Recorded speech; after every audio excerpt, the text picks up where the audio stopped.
Flop Culture, a podcast all about our favourite flops. I'm your host, Fionnuala. I hope you're well. I hope you enjoyed last week's solo episode on the flop One Direction solo careers. Much appreciate all the feedback on that one. Maybe some more solo episodes to come. Who knows? In the meantime, let's get into this week's news. Taylor Swift is in the news. When is she not? She's had a big week at the Grammys, new album imminent, the Tortured Poets Department, which I struggle to remember the name every time. Talked a little bit about both on the Patreon. It's patreon.com/flopculture if you want to hear more about that. Today, I want to talk about what she's doing with her attorneys. She is threatening legal action against Jack Sweeney, a college student who has been tracking celebrity flights, more specifically private jet landings and takeoffs. And he's been doing that on social media for the last few years. He's been tracking Taylor, Elon Musk is another one, kind of generally celebrities, billionaires, famous people who are regularly using private jets. And this week, an attorney for Swift sent a cease and desist letter to Sweeney. He is a student at University of Central Florida. They sent it the end of last year. It's coming to light. The Washington Post is reporting on this. The letter, which Sweeney shared with the Post, says that his social media accounts cause, quote, direct and irreparable harm, as well as emotional and physical distress. It says that unless Sweeney stops the stalking, this starts a quote again, stops the stalking and harassing behaviour, the artist would have, quote, no choice but to pursue any and all legal remedies. Sweeney has come out and said that, you know, what he's intending to do is not for harm, that he believes in transparency and public information. Taylor Lorenz, former guest on the show, has come out in support of Sweeney, saying that this is journalism. All of this information around the flight is already public information. What Jack is doing is kind of distilling it down so that it's more digestible for the general public and so that people can understand what's going on. Like, anyone can get this information through the Federal Aviation Administration because of the private jets, because of the signals they broadcast. You know what I mean? So he's just making the information more accessible by posting it on social media.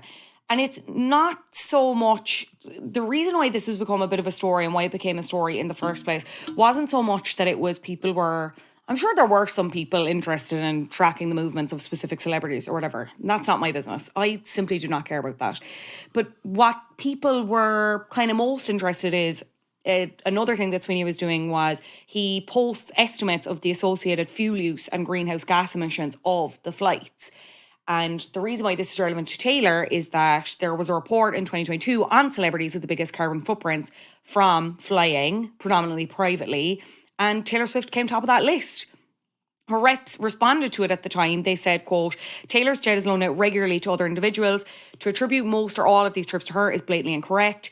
But now Sweeney has come back and said, okay, so you gave that statement then, but now you're sending me a letter saying that it's causing Taylor harm, even though you've also said that it's not her taking the jets. I'll give the exact quote. The statements by her team directly contradict each other. The event is eerily similar to December 22 when Elon Musk tweeted he would take legal action against me. Sweeney has had to kind of move platforms and stuff because I think he was banned off X, formerly known as Twitter, and then he moved to Threads. And I think he's back posting on X again, but he is only allowed on X if he posts Elon's flight paths, but it has to be 24 hours after the fact that it happened. Anyway, be very interested to hear your thoughts on this. I obviously understand that I'm not naive to believe that with Taylor's current position and celebrity that she can't fly Ryanair. You know what I mean? I get it. There's a security issue. I do understand that. I do also believe that she loans out the jet to people. I suppose it is just, I don't disagree with Jack is doing either though. On the other hand, I do believe it's journalism. I believe we're living in the midst of a climate crisis. The climate crisis isn't coming. It's happening right now. And I think it is important to highlight these things. And I think there are, other solutions. I know she's in the middle of a tour. She didn't have to go on that tour. I'm happy she's on the tour. I want to see her on the tour. This is full of contradictions. But I suppose it's just questioning whether celebrities have to make certain choices. Okay, yes, you have to fly private. Why are you flying private at all? She's someone who could never tour again and still release music and still make loads of money. Does she want to do that? Seemingly, I don't know. Will she tour after the re-records are done and this new album? Maybe this is the last she's going to do of it. I don't know. I think it's very interesting. I think it's interesting that she's kind of pushing back against this now and also taking the position of that it's causing. I mean, she does have a right to argue that there's a security issue from her perspective as well of people tracking these flights. But then it goes back to the case of this information is readily available because you're choosing to fly private. You know what I mean? I don't know. Please let me know your thoughts. I'd be really interested. It's at flopculture_pod on social media. And of course, you can get us via email, helloflopculture@gmail.com. Speaking of that new album, I did want to talk about one track on the album that has intrigued me because some of the other tracks, the names are giving me the fear, girls, right? I'm not going to lie. But one track I was very interested in and I want to shed some light on with you is Clara Bow. So not a name that I was familiar with, but then I saw people kind of saying, oh my God, this Clara Bow connection, unreal, like very sad that she's also chosen to name a song after this. Who is Clara Bow? I hear you clambering to ask. Clara Bow was one of the biggest stars of the silent movie era. She kind of defined the 1920s flapper image alongside the likes of Louise Brooks and Joan Crawford. She famously played lots of emancipated, empowered, kind of free women in her films. And to this day, she would still be considered an icon of sexual freedom for women. But she also had a very tumultuous personal life, to say the least. Very difficult childhood growing up. Her mother suffered from mental illness, was institutionalised. Her father was abusive. She began kind of working from very young. She competed in a nationwide acting competition and then sought out more screen work in New York, eventually moved to Hollywood in 1923. Her career absolutely exploded then, as did her reputation. She described herself as kind of running wild during this period. You're seeing her on screen. She has all this sex appeal. She's actually credited for inspiring the look and persona of the cartoon Betty Boop. But at that time, she was also known for bucking convention. I already mentioned playing these emancipated women. And that was seen in the rest of her roles, subverting gender conventions. She kind of used sexuality to craft public image at a time when that wasn't a thing to be done, and you were often kind of looked down upon for doing so. Throughout her career, she made 46 silent films and went on to do 11 talking pictures, as they became known. But as I said, her personal life was very dark. She had biographers, gossip columnists, starting rumours about her, kind of fed by this image she was portraying on screen, of she's seen dancing on tables, she's drinking lots. It was very much put forward that she lived as if there was no tomorrow. And what she was once celebrated for, obviously the Hollywood elite then turned against her for being this kind of freak, for living unapologetically and wanting to stay true to herself. And then with that, then you have her personal life becoming tabloid fodder. So it was really in the late 20s, early 30s that things started to take a turn for Bow in the kind of public domain when it came to her personal life. She did an interview with Adela Rogers St. John's. That's such a 1920s name, I'm obsessed. A very infamous reporter at the time ran an interview with Bow in Photoplay that she wrote as a first-person account of Bow's life. But the most significant moment for Bow, I think, came in 1931. There was a trial involving her former secretary, Daisy DeVoe, again, another great name of that time. DeVoe was indicted on 37 counts of grand theft for stealing money, jewellery and personal papers from Bow. But in an attempt to kind of get the focus off her crimes, she and her lawyer entered Bow's personal papers into evidence. So these included like cancelled checks for Bow's nights out, payments for whiskey, bear in mind this is prohibition times, this would have been illegal, love letters, telegrams, other correspondence, this huge, ginormous breach of privacy and whatever else. And obviously this blew up in the public life and put her under even more scrutiny. And Bow was already suffering at this point with the pressures of fame, everything else, barely made it through the trial. With the blowback of this information, you had censorship boards then coming in, barring her films because of her notoriety she'd achieved with these, the reporting around the trial. So then in May 1931, she checked into a sanitarium and then retired from acting, moved to Nevada with her husband, Rex Bell, who didn't like the idea of her, quote, showing herself off. So I think it's very interesting. It's it's interesting to see whether she's drawing the parallels to her relationship with the actor Joe Alwyn. They were obviously very private about their relationship when they were together in comparison to the likes of her relationship with Travis Kelce now. Is it going to cover a wider narrative? You know, she is obviously one of the most under scrutiny celebs of all time. There's always been a narrative used against her and kind of weaponized around the fact that she's constantly talking about her personal life and mining it for her art. I would argue that so many others do that and they don't kind of face the same criticism. I don't know. That was one title that stood out to me. And again, it's sad because I think whatever point she's trying to make, I think the naysayers aren't going to take any notice of it or understand that they're kind of feeding this machine that, you know, is ultimately putting a lot of pressure on her. And it must be difficult. I don't want to say that I feel sorry for her because at the end of the day, she's a billionaire. She's fine. She can cry in a Ferrari in that sense. But it's such a not enviable position to be in. I don't know how she gets up every day and does it. The answer is probably money, but anyway. I am intrigued by the album. I'm not sure how maybe we're reaching peak Taylor. Will we ever reach peak Taylor? I'm not sure. Again, very interested to hear thoughts on that. Let me know. Are we there yet? Will we ever be there yet? Who knows? Anyway, I'm very excited to talk about this week's flop with some returning guests. So without further ado, let's get into it. Created by Nashi Khan, Don't Trust the Bee in Apartment 23 is an odd couple comedy featuring electrifying comedic performances from its stars, while skewering pop culture and New York life at large.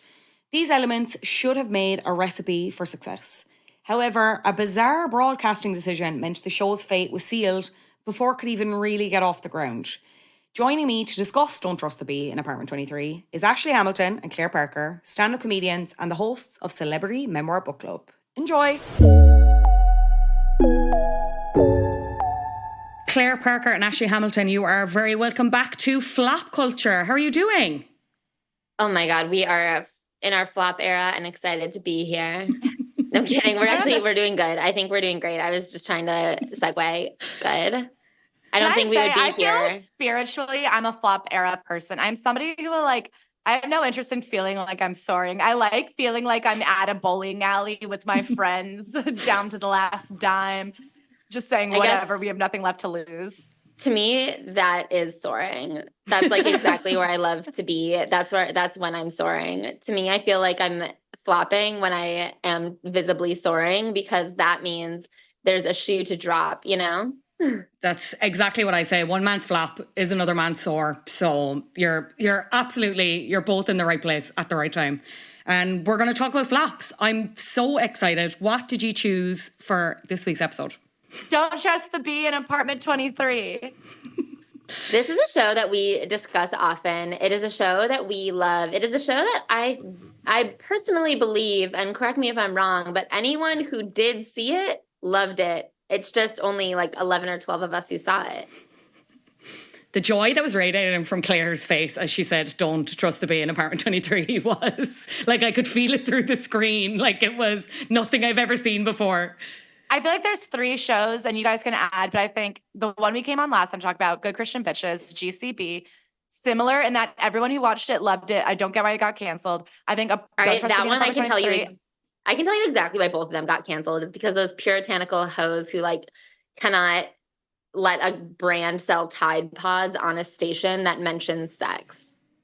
I also do wonder if Don't Trust the Bee came at an era, you know, those few years where nobody was getting Friends after the Super Bowl ratings anymore, but nobody knew that like the heyday had come and gone. I think there's an era of television shows where they're like, you only got 5 million viewers. And people today are like, the #1 hit show in the world got 300,000 views last night. Like they just didn't know. Yeah, they're like all 78 of us watched the Game of Thrones finale. That's a success. And they just didn't know that like they had to lower their standards. Yeah, this is a strange time for television, which we'll get into. But before we do, for anyone that's not familiar with Don't Trust the Bee in Apartment 23, what is it about? It's about this bee who lives in Apartment 23. Her name is Chloe. What's her name? Chloe. Chloe. Her name is Chloe, and she gets a new roommate who moved to New York hoping to like hit it big with a job on Wall Street. And then like her first day in the office, her company is going under. So she is trying to make it on Wall Street. She's working in a coffee shop. You've got the cast of characters. You've got the pervert next door, the stalker down the hallway, and then Chloe's best friend, James Vanderbeek, as himself. I'd never watched this, so this was a full binge for me. It was released over here, I think it was on RT2, and in the UK it was E4. Just never watched it for whatever reason. I loved this. It's so genuinely funny. Not a lot of it is aged terribly. They all seem like they're having such a laugh. They're acting their goddamn hearts out.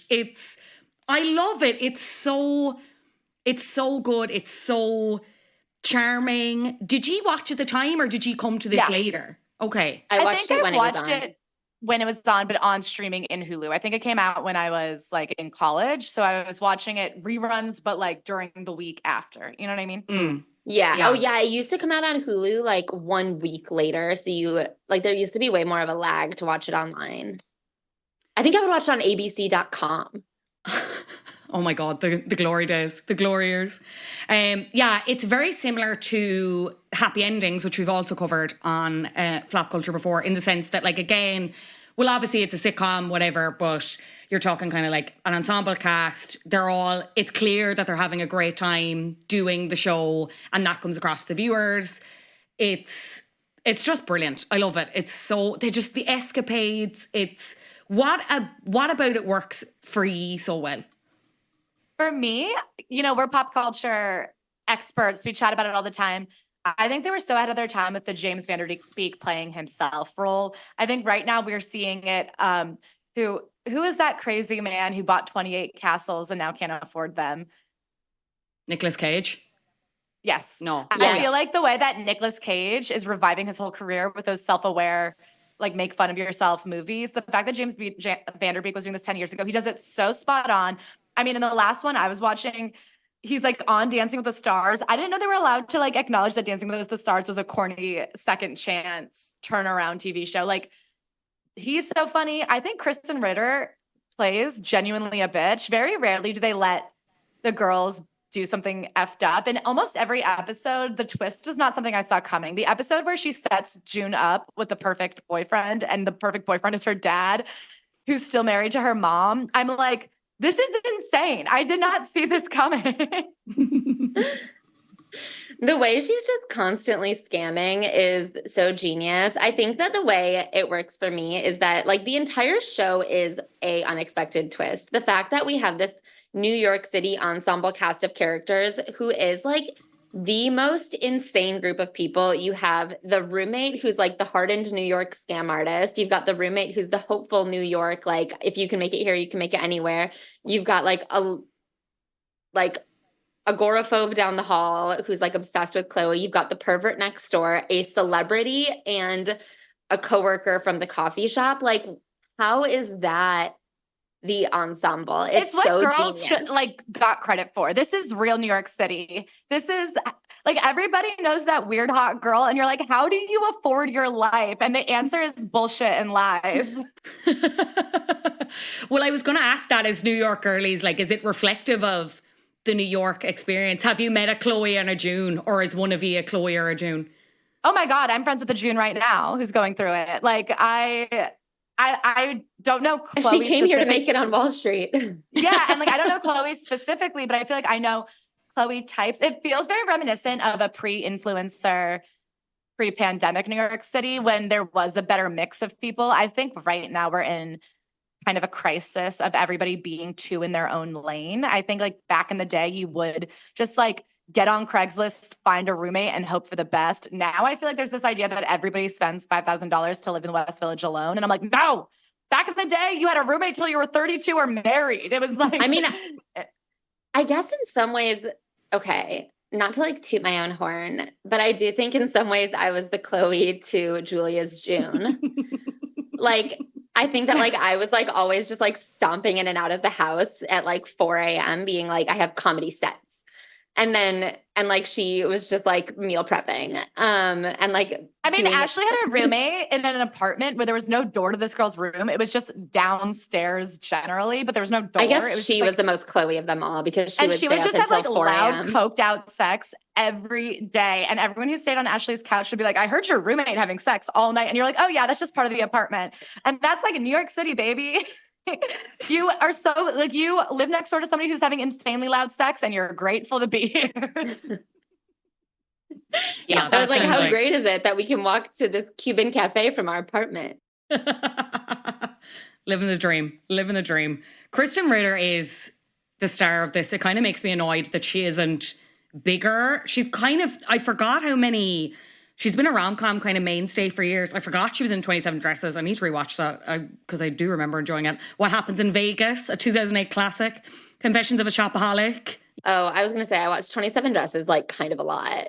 I think like more often than anyone in the world, which is to say like once every 2 months. I allow that. I need to rewatch it. It's been ages. She's probably best known for, again, I forgot Veronica Mars, the role in Breaking Bad, Gilmore Girls, sorry, and Love and Death most recently in 2023. But it's kind of bizarre to me, and sorry, Jessica Jones, I should say, Marvel property, but it's kind of mad to me that she wasn't bigger or more breakout in a way. Even she just has, you can't take her eyes off her when she's on screen, and she embodies Chloe so well. She's kind of brash and like doing all these bad things. You should hate her, but you still love her, and she's like sex positive. And another thing I like about the show, it's very unabashed. Yeah, I'm kind of like, where's the Kristen Ritter assance? Can I say, I wonder if it's by design. I wonder if she didn't want to be like a A-list celebrity, because if you look at her IMDb, she's been working and starring in stuff for the last like 12 years. Like she's never kind of not been around, and she's been in pretty major projects. Like you said, she had a prominent role in Breaking Bad. She's had some like pretty big things. And I wonder if she was like, because I always say the celebrities that we talk about a lot want us to talk about them a lot. And I wonder if the reason we don't talk about her a lot is because she never like put herself out there as a scene girl. Can I say, I'm looking at her Instagram right now and it has like no personality. And I think if she wanted to be an it girl, she would just hire somebody to do like at home photos. And I do agree. I think she's like chosen to not like work to. Steadily and not. She has a kid. She's married to the guy from War on Drugs, the singer. Cool. Yeah. See, she's cool. She doesn't want to be like a celebrity. She wants to like live her life and be an actor. Yeah. And I think she has that insane body. She's got that model body. She's got such a unique look in the world of everybody having the same face. She has that coloring that's so stark that like whatever character she decides to be, it plays so well. She has such a severe, specific look, and she is funny and she's fun, and I don't know, I feel like she can play serious. I've never seen her in Breaking Bad, but I imagine she's good because everybody loves everything about that show. I just feel like she's got the range, she's got the bod, she's got the look, she's got the dream life. Yeah, I guess I would assume that the reason she's not like a mega star is because she chose not to be. Like she has Marvel under her belt. Like there's no reason for her to not be someone that the paparazzi follow around constantly, except for the fact that it seems she doesn't encourage it. She wrote a fiction book before as well that I read. I think it came out 2017. It's called Bonfire. I just saw that on her Instagram bio. It's very like Mayor of Easttown, sharp objects, a woman's a detective, and she goes, I actually can't remember a lot about the book, which I'm not sure is a great endorsement of her, unfortunately. But yeah, it's like she goes back to her old town and like there's a mystery, but she's dark and troubled. I don't remember hating it. I remember being like, this is a serviceable book, but yeah, there you go. Maybe one for the list. See, I think she's somebody who's just artistically driven and wants to do what she does. I think so. I think you're right in saying that. There's a review at the time for Vulture from Matt Solar-Setts, and he says, as Chloe, her grifter roommate, however, Kristen Ritter is the show's true revelation, channeling the best weirdness of Lisa Kudrow and the farcical but believable sexuality of Julia Louis-Dreyfus. She steals the show when the show isn't already being stolen by James Van Der Beek, playing himself in an unexpectedly touching comic tour de force that revises and deepens the kind of goofball played by Neil Patrick Harris in the Harold and Kumar movies. James Van Der Beek in this it's perfection. Can I say, He's so good. I think that the thing that is so great about this show is that everything about it was a massive risk.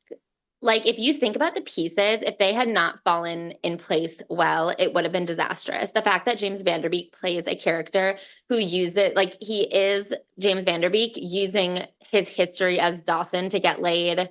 And, like, I feel like there's a lot about it that if it had fallen flat would have been really not good, especially for James, honestly. Like, Well, you he know had what's the so most funny? to lose. So, like, there's a literal scene in one of the first two episodes where James is on the phone with Kristen Ritter and she's like, she hears the Dawson Creek theme song in the background. She goes, "Oh, do you have a fan over?" And the fan comes down in his old shirt. And then at the end of the scene, the fan comes down in the Varsity Blues whipped cream bikini.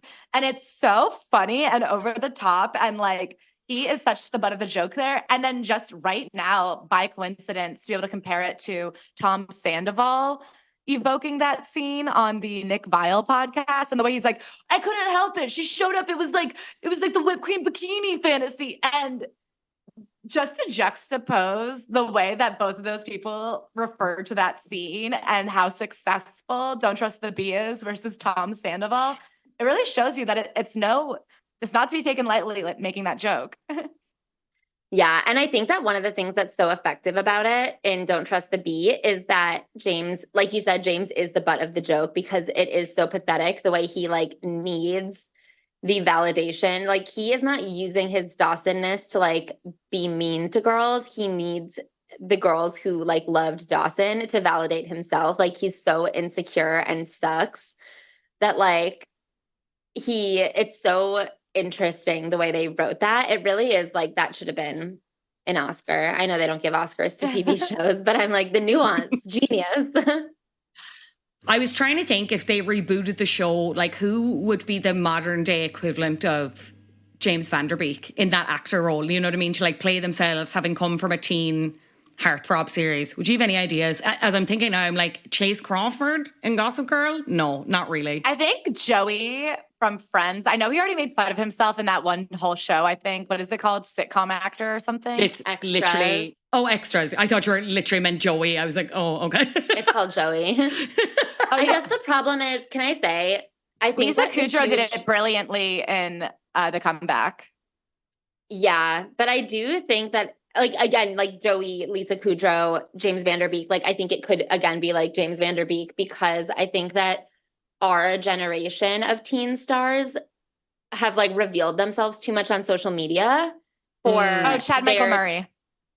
Yeah. Oh, but that's the thing is, actually. like, we know too much because they all, like, tabloid culture and social media was, like, too big when these shows were on the air. Like, I feel like I know too much about Chad Michael Murray for it to be, like, interesting to watch him in that way. But maybe I'm wrong. I guess he could come make fun of himself. But I think he was, like, really mean to some girls. And also it's, like, really Christian now. Boring. Yeah, but he'd be acting. That's the joke, is that they're acting. I know. But that's what I'm saying is I think, but what I'm saying is I think there's like too much other stuff for like I don't think so because the Nick Cage stuff really worked. I think when celebrities come out and make fun of themselves, it's very effective these days, actually. Still, now more than ever, I think like it takes I'm trying to think, but I feel like there's a ton of examples out there right now of people reclaiming the narrative by making fun of themselves.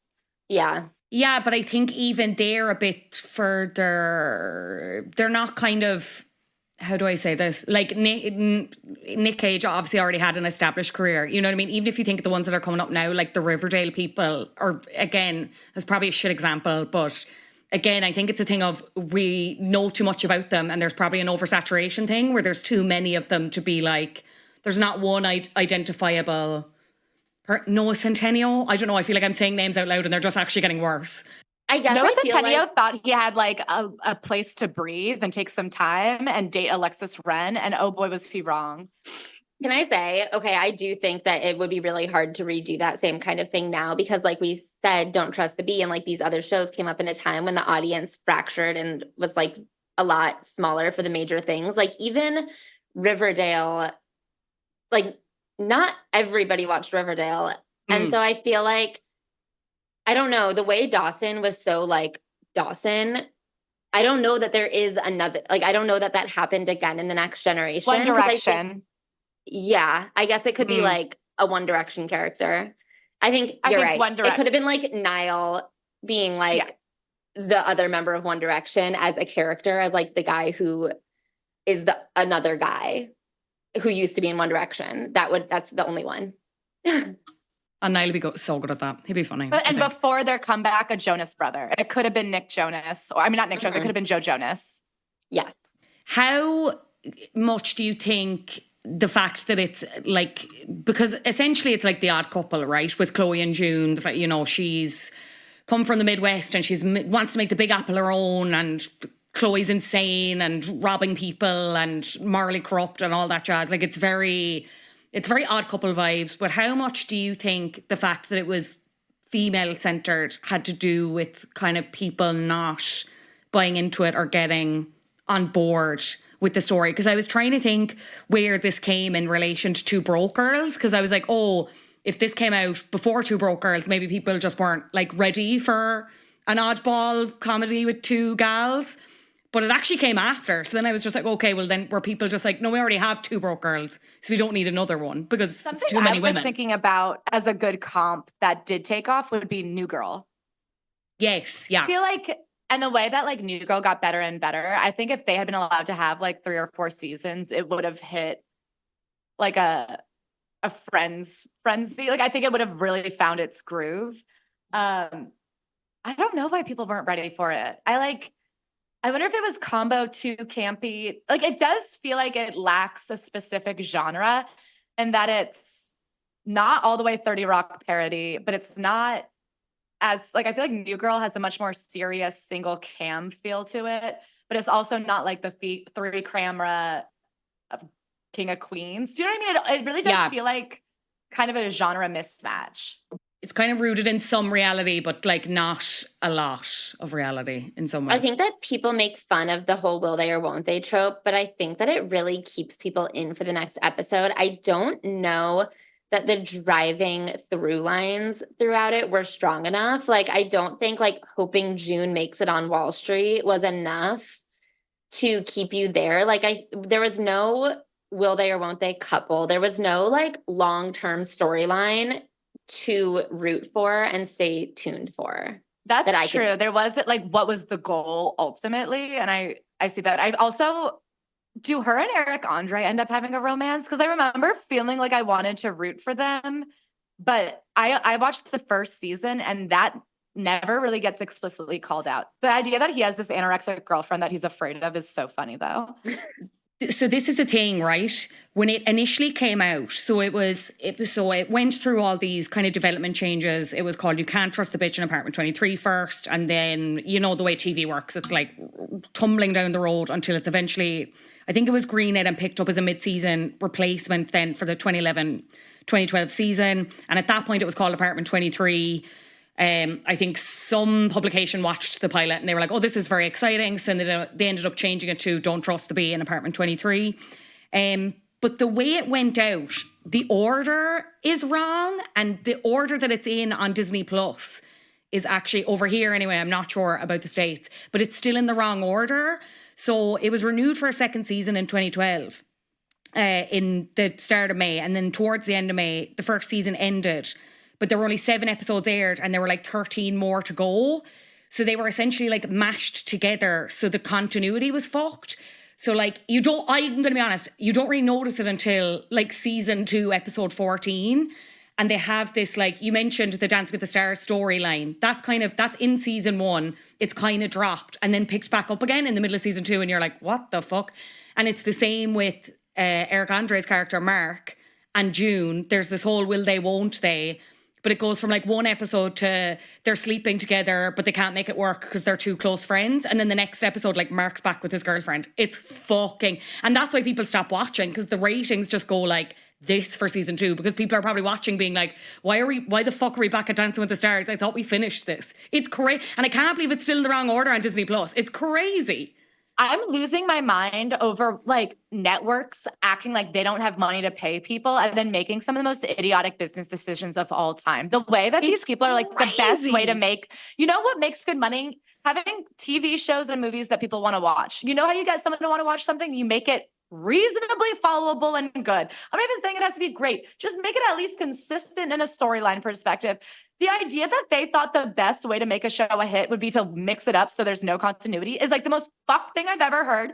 It's how I used to think as a comedian when I was like 6 months in and you'd get panicked that people weren't laughing enough. So you like skip to the end, but now you're on stage for 5 more minutes. You got nothing to say in the middle. It doesn't make any sense. And these are like adult executives making some of the most idiotic, childish, insecure choices I've ever seen that tanks it for everyone.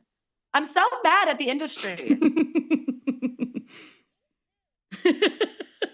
It's honestly, to see the viewership go down, it's crazy because it's like, as you said, again, we're talking like network TV. Season 1, they were getting like kind of 3-4 million tuning in, and then there's one episode in the second season and it's like 1.8 million, and then there's like no stats available for the last 3 or 4, and it's like that's the moment when like if you're watching week to week, I can imagine someone being like, what the actual fuck is going on? I can't even follow this. It's not. Yeah. It's like something that they almost meant to be streamed later when you have a cold. Yeah. Okay, I was gonna say that I started watching season 2. I watched the first like 7 episodes maybe of season 2, and it does immediately get off to a start where you're like, I'm not entirely sure what's happening. Like, I feel like the storylines in general, like season 1, I guess they did cut it in half, but like it still feels like it like has a real like mission to it where there's no like story through line overall, but like there's a beginning and an end. Yeah. And then the way that season 2 is just all over the place. And it also feels like the way they like make up certain things for a bit, because the rest of the story is like so wonky. It all kind of fell like the jokes are still there, but a lot of stuff falls flat to me. Like sometimes they just go too childish with June. Sometimes they go like a little bit even too mean with Chloe, where I'm just like, did you guys forget what show this is? Like, I think they like forget their characters sometimes. And they're like, oh yeah, the like naive one and the bitch. Yeah, I will say as well, it is such a product of 2012 in that the fat phobia, not as bad in season 1, and then it kind of ramps up in places in season 2 we were like, oh, it's not great. Do you have a fave kind of moment or episode from the show overall? There is this moment of James Van Der Beeks where he is like illuminating something for June. Chloe have had a falling out because June gets like a comic book written about her and Chloe is very jealous. And so James Van Der Beek is like, well, she just like, she's not mad at you. She's upset that she knows her inherent it girl status is only momentary. And then he goes into explaining how he knows this because of his own experience. And June like runs out the door to go save Chloe. And he finishes his monologue alone in the apartment. He goes, hey, now that I think about it, that's a lot like what's going on with you and June and Chloe. And he's just like completely, he plays dumb in such a way that of course it's coming, but I did not see it coming. And it's such a beautiful, like he plays it perfect. Like the lovable, self-absorbed, like himbo, he just nails it. He's pitch perfect. One of my favorite James Van Der Beek himbo moments is when during the People's Sexiest Man Alive episode, when like they're trying to convince June that she's a sheep and she like only finds people sexy if people calls them sexy. And so James is fucking with her because he knows that now she thinks he's sexy. And he like wakes her up in the morning and takes his shirt off and then like spills a smoothie down his own chest and then like does push-ups before like I feel like, listen, I get spilling a smoothie and then taking your shirt off, but then spilling the smoothie again on his naked body is actually just disgusting. The reunion episode where they're on about, it's the start of season 2, but it's like basically every year Chloe pretends like the Dawson's Creek cast reaches out to him to do a Dawson's Creek reunion and to like give him the power to say no and like get him to feel like he's in control. And there's a whole scenario where he's sitting with like Busy Phillips and and Busy's like, I just sell my horse. I just sell my horse, Cha-Cha. I'm not doing it justice, but it's very funny. You know who else is great in it? The pervert across the hall. So one of the side characters is that they have like an alley facing window that faces across the building to like just a good old fashioned pervert who's also a health inspector for restaurants. And he takes his job very seriously, but at home he's like he's just a little kink at home. And there's this scene at the end where he's confiscated all this jam that they made as like a kink jam, and he's taking a bath in it, and he's like talking to his grandma on the phone. And I know he's just improvising those lines, and it's so like, it's just, I'm like, oh, this is somebody who was like meant to be a star. He was supposed to be in this show, and the show was supposed to take off. He was supposed to be Gunther. He was supposed to like then go on to have this incredible side character actor career. He just this whole bit about talking to his grandma and then like asking her how Castle is. The show, it's just so it's so spot on and well done. And it's such a moment of like, the show deserved better. They should have given it its fair shot. Another, I think also one thing we just haven't talked about yet is the fact that the pilot is so good. I'm like, sometimes I see a show where I'm like, that is a pilot that you're like, oh, of course they picked it up. It's a perfect pilot. And I like can't believe they picked it up because it is like very sexual and very insane. But so in the pilot episode, June moves to New York. Her company shuts down. She has nowhere to live. Her boyfriend, who is like finishing up research, is supposed to be coming for the weekend to visit her before he eventually moves to New York to be with her, and they're going to get married, whatever.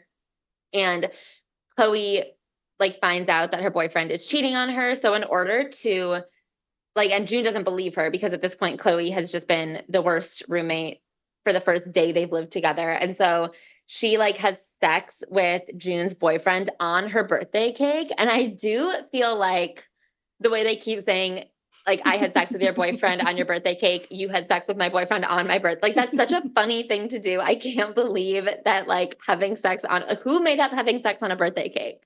It's on the birthday cake is the real betrayal. It's so crazy. When June meets Chloe for the first time in the interview for the apartment, there's a reference to what her perfect day is, because I think Chloe offers June a stick of chicken satay or something. So I wanted to ask you guys, what are your top 3 things for your perfect day? In New York City? In general, you could be anywhere in the world. You could be right here in Dublin, back here again. I had a great day yesterday. I love to get a coffee and just sit outside in the park. Yesterday, I took a trip to Manhattan. I'm a Brooklyn girl, but I took a field trip to Manhattan, and I sat in Washington Square Park in the fountain and like watched kids skateboard. And I was like, this is great. I love people playing music on the street for free. I love to just be sitting at a park. I love a dinner with a friend. And then I'm trying to think of a third thing. What would a third thing even be? I guess oh my like God, you're so easily pleased. You only need 2 things. And then performing. Yeah, I am easily pleased. And that's why I'm like, if I'm not happy, it's nobody's goddamn fault but my own. I'm like, go get a coffee, Claire. Take a trip around the block. Get yourself together. Like, if you're not happy. I guess I do feel like the problem is like my perfect day is fairly weather contingent, because I do love to just take like a long walk with my friends. And if it's like cloudy and gloomy, and worst case scenario, like a cold rain, like a snow I can handle, but like a cold rain or like harsh wind, it does ruin a nice walk with your friends. Like, you can't do that if the weather is wrong. And so I do think that like that is one of the main things that makes me really happy, but you can't always have it when you live in New York. True. Goddamn weather. Obviously the show only lasted 2 seasons, but I'm wondering, have you put any thought into where the characters would have been if it had been allowed to go on for like even another season or so? Like, season 2 just kind of ends with, again, it's another kind of madcap scheme. Chloe's trying to find out who the original bitch in Apartment 23 was, because she went on to become like, to live her dream of being a foothole. So it's someone who like stands at the feet of the club MC. It's very good, but it's not really critical to the story. Have you thought where would you have liked to see the story gone? I think there has to be like a larger, I think Ashley made such a good point about how there's not like some larger goal going on. I feel like they have to go into business together or something. Like, there has to be something more than just that they're friends.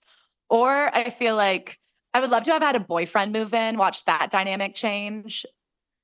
Do you know what I mean? I would love to watch Chloe have to like go legit and get a real job, and then like still somehow work her way up to like CEO within a month or something like that, just because it turns out she is like very smart and talented, and then for her to like just like sell her shares and quit and like tank the economy or something like that. But I would love for them to have gone to jail together. Yeah. I think there are I think that's the thing, is there was no, like, I don't know that I knew what their goals were necessarily. I do think June needed to find like a proper boyfriend. Just because that was such a big thing for her. And then like have Chloe get like really jealous or something like that. That could have been fun. It felt very episodic, and I guess it's not their fault if they weren't allowed to have continuity. A storyline. There definitely was this sense that like I fell asleep for an episode, I came back, I don't know that I missed a goddamn thing. No, absolutely not. Probably helped the continuity in some ways. I skipped a bad one. One of the things that I noticed about this show that I was telling Claire that I was very shocked by is the way it was like very raunchy and just on regular network television, which is not that big of a deal. I feel like that's the way things were going. Like when you think about Friends, when you think about all these shows, like things were getting saucier and saucier. But now we're in this weird TikTok era where everyone uses like secret words to say anything. And I feel like I saw someone like make a video recently about how it's like re-puritanicaling our brains a little bit. And I didn't realize how much that was happening until I watched this show. And I couldn't believe they like kept on saying certain words on network television because of the way people like code word those words on TikTok. And it's like really, I feel like we've really taken steps backwards in like sex positivity. And I know that there was like a whole era of people being like Gen Z isn't having sex. And I was like, okay, that's not true. And now I'm like, wait, I think that we've like forgotten that openly talking about sex was like a good thing. Yeah. In more than one review I read, it was compared to It's Always Sunny, like that kind of brand of, and like the word sleazy is kind of used a lot. That review that I mentioned earlier from Vulture, the headline was, "Don't Trust to Be in Apartment 23 is an intriguing balance of sweetness and sleaze." Exactly. That's why I think it struggled, because it wasn't like your Midwestern parents might not want to watch it with you, but it's not so edgy that it's going to have like a cult following of like diehards on Twitter. Do you know what I mean? Like, I think it almost didn't fit anywhere. Like, I like think about New Girl and there's a bit more realism there. And I think about Two Broke Girls, and I haven't really watched a ton of Two Broke Girls, but I feel like I'm familiar with like the genre of the three. It feels very three camera, fits right in with Everybody Loves Raymond. You know what I mean? Like, I feel like I know the campiness of it in terms of filmmaking. It feels very like network sitcom. And I think that Don't Trust the Bee in Apartment 23 was like just in the middle of everything. It was in a weird time slot as well. So it was on after Modern Family. So I'm wondering, even if the people who were watching Modern Family like did stay around to watch, were they then also like, Jesus, you know, the juxtaposition of exactly, yeah, like that, because Modern Family is so wholesome, and then you go to something that's like, not even that. I feel like we're making it sound like it's a fucking freak fest, and it's not, but it is just like a little bit darker, a little bit edgier. I can see the people being like, the pearl clutchers thrusting the remote away. Yeah, younger, 100%. I just feel like it would have been great on Netflix paired. It goes right between 30 Rock and Emily in Paris.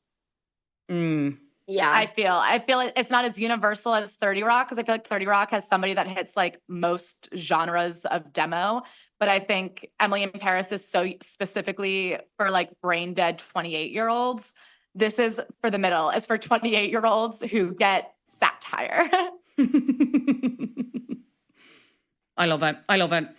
If people want to watch in the original order, I'll put it in the show notes, because someone thankfully did that on IMDb. I watched in the wrong order, but I might go back and actually watch it in the right order now and see. But yeah, girls, been a pleasure. Love Don't Trust the Bee. Ultimately, why do you think it flopped? I have to blame the streaming of it all. I think the early 2010s was just a nonsense period where things got lost. I also don't have a TV degree, but I really do feel that like things for women got lost. I think it really meant to be in the streaming era where it could be an absolute cult fave of a very specific demo of people. And unfortunately, we were still in the world of Super Bowl numbers. Yeah, I agree. I think that it wasn't really given a proper chance. Like the way that they really fucked up season 2 is kind of unforgivable. If I could have a word with some executives, I think I'd like to hold a grudge about it. And I don't think it was given a proper chance in very many ways. And then I think, of course, it was like ripped from the air probably because of the numbers that weren't going to ever again be what they expected from a sitcom. Oh, guys, go watch. It's great. You'll have a riot. It's so good. Guys, where can people find out more about you? They know Celebrity Memoir Book Club, but if they don't, get a fucking grip is all I'll say. Where can they find out more, listen to more, plug the Patreon? I'm a big fan. We're Celebrity Memoir Book Club, anywhere you listen to podcasts, even on YouTube. And even if you don't want to listen to us review celebrity memoirs every week, where, by the way, you don't have to read the book in advance. We read the book so you don't have to. We summarize it. We'll give you the lowdown. But yeah, if you want to hear us just gab about shit where we forget people can hear us, patreon.com/Celebrity Memoir Book Club. Any plans to return to Ireland anytime soon?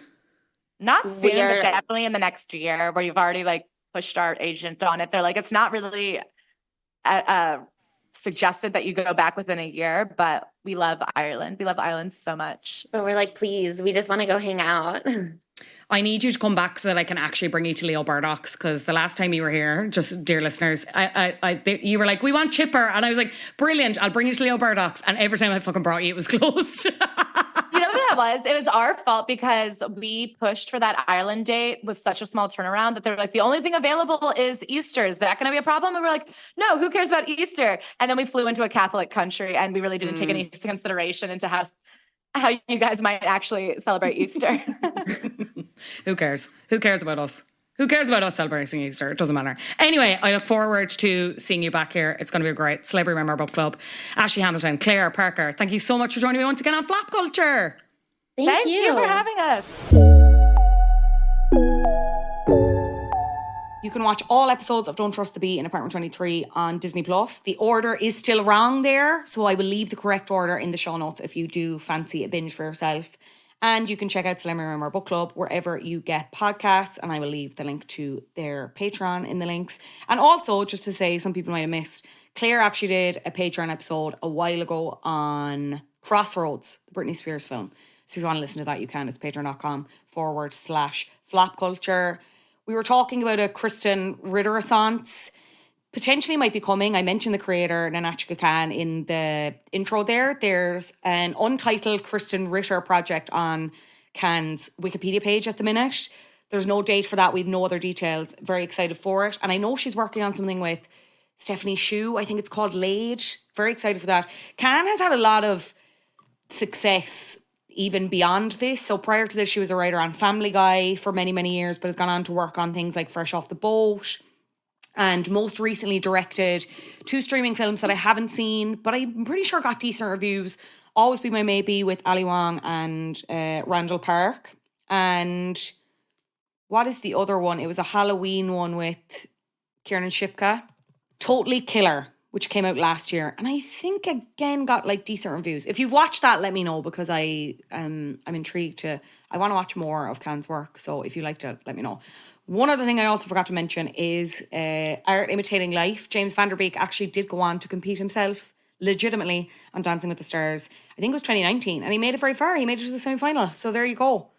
The dancing did pay off in the end. Finally, top of the flops. Let's get into it. You're a flop. Israel has selected its competitor for Eurovision, Eden Golan. And I mean, I think we know what I'm about to say here, right? Why is this still even a thing where they are being allowed to compete? Especially when you have 20 politicians wrote to the EBU this week, the European Broadcasting Union, saying Israel's participation in the contest whitewashes a regime that is carrying out ethnic cleansing in Palestine and committing war crimes and genocide. We've seen musicians in Sweden, artists in Finland, protesters in Norway, here in Ireland, sending letters to the EBU urging public broadcasters to exclude Israel from the contest. When you look back and consider Russia's participation being vetoed in 2022 after invading Ukraine, I just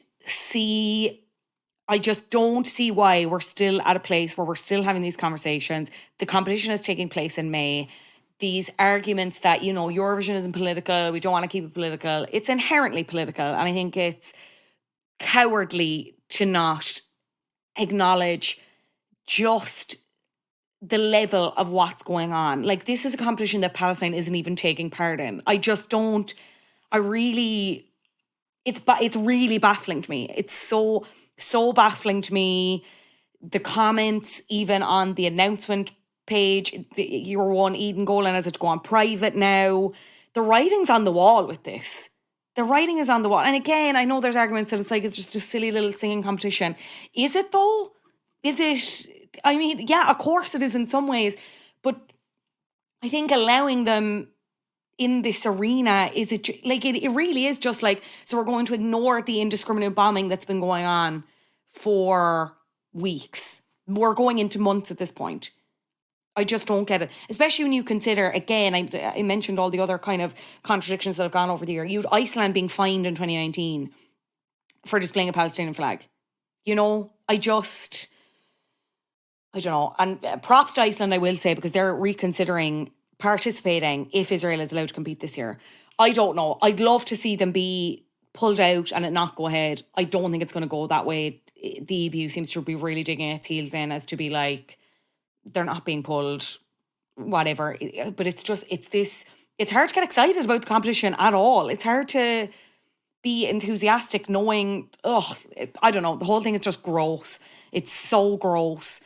And I just don't know what it's going to take for world leaders to wake up and do anything about it. Like, it's beyond to me, even when you look back to and again, we talked about this on the Grammys Patreon episode, not to keep harking on about that, but Annie Lennox being the only one kind of brave enough to directly call for a ceasefire.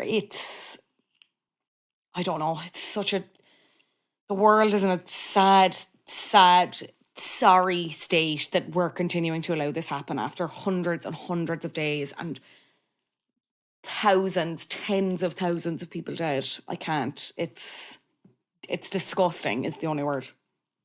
I hate to end on a sour note. You know I do. I hate to end on a sour note, but it had to be said. Very frustrating. Very frustrating. Okay, we're going to leave it there for this week. I really appreciate you listening. I've mentioned the social media. We're @flopculture_pod. I would love your ratings. 5 stars, please, wherever you're listening. If you leave a 5-star review on Apple Podcasts and your nickname or whatever, just any kind of name in the review, I would recommend a bop or a flop to you in next week's episode. So don't forget to do that. I've mentioned we're on Patreon, patreon.com/flopculture.